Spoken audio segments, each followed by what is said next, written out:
And I said, you still have a good amount of work to do physically to get in the shape you need to be in for, a 72-hour crucible.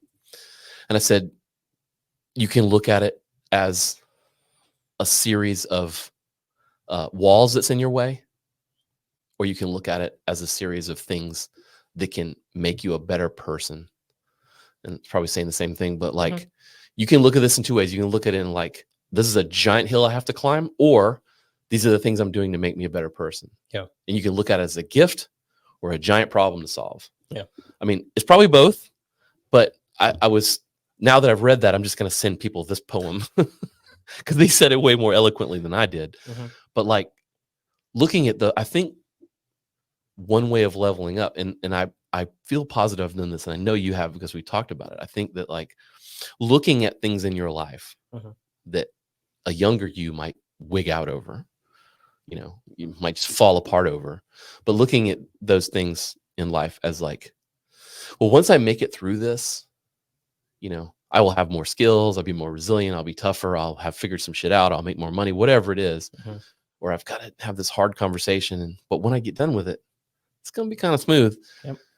It doesn't mean the thing's not hard. It just means you can kind of see the results that can happen if you just do it. I think that in and of itself is like leveling up. I can't speak for, like, I have a lot of friends who've gotten divorced and stuff like that. I can't speak for like a relationship situation like that, but I imagine it's probably pretty similar. You know what I mean? Like shit's just not working out. Right. Something I want to put off and not deal with or whatever. And then hence you sort of like have this big fallout, midlife crisis, the particular male midlife crisis, Yeah. And you just give up. Yeah, I think so. And I assume that you give up, and fair or unfair, I really don't care. Yeah, it's not. No, we're not here to. It's not a man versus woman thing or a spouse versus spouse thing. It's just like a. But when you give up, I mean, you've got a reason for giving up. Yeah. But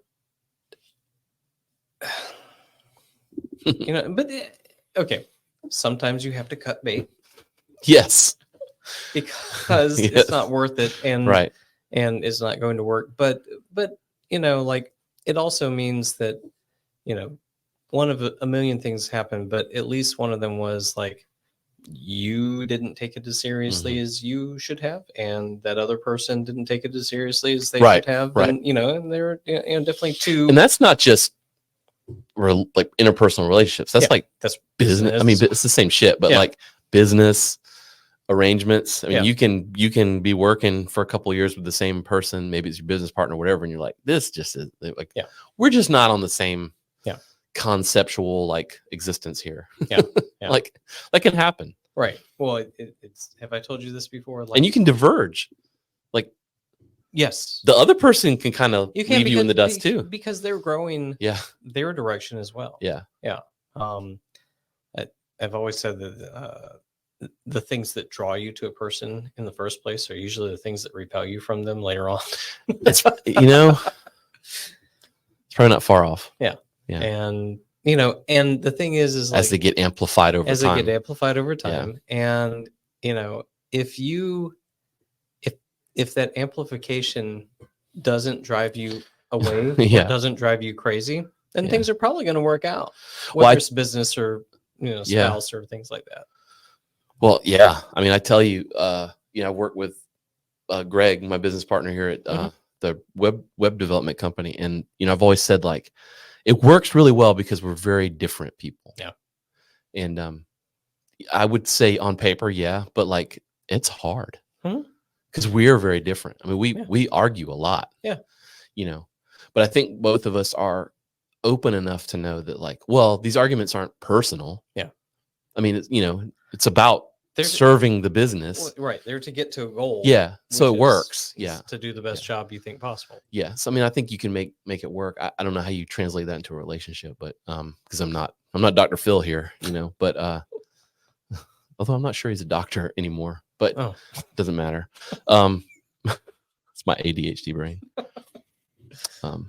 Well, man, I know you got to go. I appreciate you going through the level up exercise. Yeah. I thank you.